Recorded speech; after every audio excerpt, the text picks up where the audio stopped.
अनंत प्रतीक्षा ने लिखा है, प्रणाम। अध्यात्म एक तरह से हमारा जीवन ही है, पर अभी अध्यात्म एक फैशन, एक achievement, something to prove oneself, something to prove oneself better than the others की तरह से देखा जाने लगा है। इसमें भी जैसे कोई कंपटीशन हो, जिस तरह से दूसरे पोजीशंस होते हैं उसी तरह से कृपया कुछ कहें। बात को समझे बिना हम कुछ भी करेंगे वो वही होगा जो हमारा पूर्ववर्ती प्रीवियस जीवन का ढंग होगा। अध्यात्म जीवन में अलग से जोड़ी गई कोई घटना नहीं होती। हम उसको ऐड नहीं करते कि हम चाह रहे थे ऐसे अपनी बेहोशी में और फिर हमने कोई नया फीचर ऐड कर दिया। अध्यात्म एक अंतर्दृष्टि है, एक समझ है जो जीवन को बहुत गहनतम रूप से, गहराई से देख लेने के बाद घटती है। वो प्रोसेस है, अगला कदम है, इसीलिए उसको हमने जोड़ा नहीं है, वो घटा है हमारे भीतर।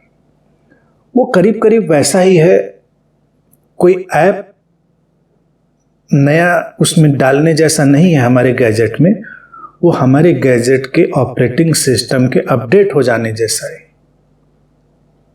पुराना ऑपरेटिंग सिस्टम पड़ा था, हम उससे काम कर रहे थे, अटक अटक जा रहा था, बड़ी दिक्कतें खड़ी कर रहा था। तो एक मांग उठी भीतर से कि भाई ये तो काम नहीं चल रहा है।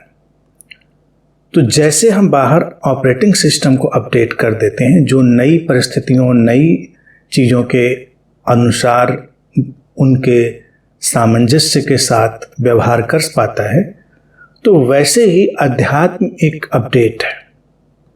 जब हम जीवन को देखते हैं कि ये जीवन है, तो इसीलिए जब हम आध्यात्मिक यात्रा में होते हैं, जिसको हम अंतर यात्रा भी कहते हैं, इनर जर्नी भी कहते हैं, तो वो न फैशन है, न कोई उपलब्धि है। दूसरों को सिद्ध क्या करना, कोई ज़रूरत नहीं दूसरों को सिद्ध करने की, दूसरों से बेहतर होने की भी ज़रूरत नहीं है। ऐसा लेकिन होता है। कई लोग, देखिए, दो किस्म के मनोविज्ञान चलते हैं, देखिए बड़े रोचक से हैं। समाज में कभी देखें कि कुछ लोग अपराधी क्यों बनते हैं, गुंडागर्दी, बदमाशी में क्यों उतर जाते हैं।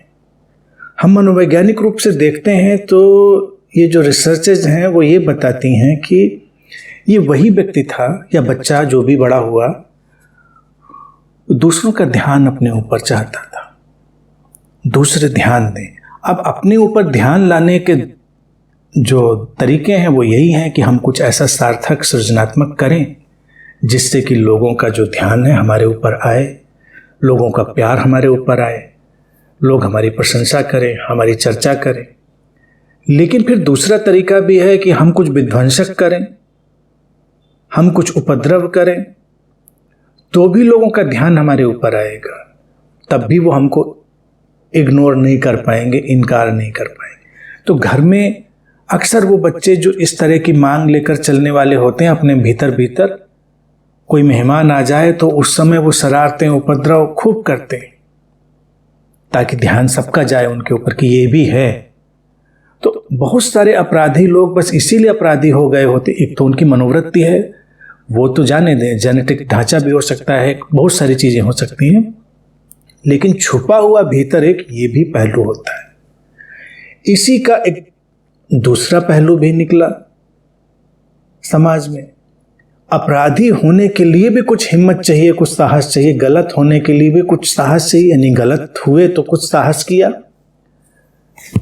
कुछ लोग ध्यान तो अपने ऊपर चाहते हैं, अटेंशन सीकिंग सिंड्रोम से पीड़ित हैं, लेकिन वो कुछ गलत करने की हिम्मत भी नहीं कर सकते। तो ऐसे लोग अक्सर धार्मिक हो जाते हैं, फिर धर्म के नाम पर वो सारा उपद्रव खड़ा करते हैं, धार्मिक बातों के नाम पर सारा वो जो शोर है वो भीतर ले आते हैं। अब तो कोई कह नहीं सकता उनसे, तो ऐसी अवस्था में जब कोई इस अटेंशन सीकिंग सिंड्रोम के साथ अध्यात्म में चला जाता है तो फिर वो उसका डिस्प्ले करता है, उसका एग्जीबिशन करता है, वो उस एग्जीबिशनिज्म का, उस प्रदर्शन वृत्ति का शिकार हो जाता है। तब तो उसे दिखाना ही होता है दूसरों से बेहतर, क्योंकि यात्रा ही दूसरों से बेहतर होने की थी। हम स्वयं बेहतर हैं, स्वयं आनंदित हैं, इससे संतुष्टि होती तो बात खत्म हो जाती, वो नहीं थी। तो अब उसको बड़ा ध्यानी बनना है, बड़ा ज्ञानी बनना है, उसको महानतम संत साधु कुछ ना कुछ बनना है। कोशिश करता है, अगर थोड़ा आजकल के व्यावसायिक बुद्धि का उसके पास अगर कोई भी समावेश है तो वो कर भी ले जाता है, हो भी जाता है, उसमें कोई समस्या नहीं। फिर कितना अच्छा लगता है कि सारे लोग जो गैर आध्यात्मिक हैं उनके बीच में आध्यात्मिक हो। तो यहाँ पर ये जो दूसरों से बेहतर प्रूफ करने की बात होती है ये आ जाती है। और ऐसे देखिए चीज़ें बड़ी सिंपल हैं, इनको देखना भी बहुत आसान है, कोई मुश्किल नहीं है। जो ऐसे सिंड्रोम से पीड़ित होगा व्यक्ति, वो सामान्य जीवन तो जी ही नहीं सकता। सामान्य जीवन जीना उसके लिए बहुत दूभर है, क्योंकि सामान्य रूप से अगर वो जिए तो फिर दूसरों से अलग कैसे हो। तो उसको कुछ अलग जीवन जीना ही पड़ता है ताकि वो दूसरों से बेहतर, ऊपर या कुछ ऐसा सिद्ध कर पाए।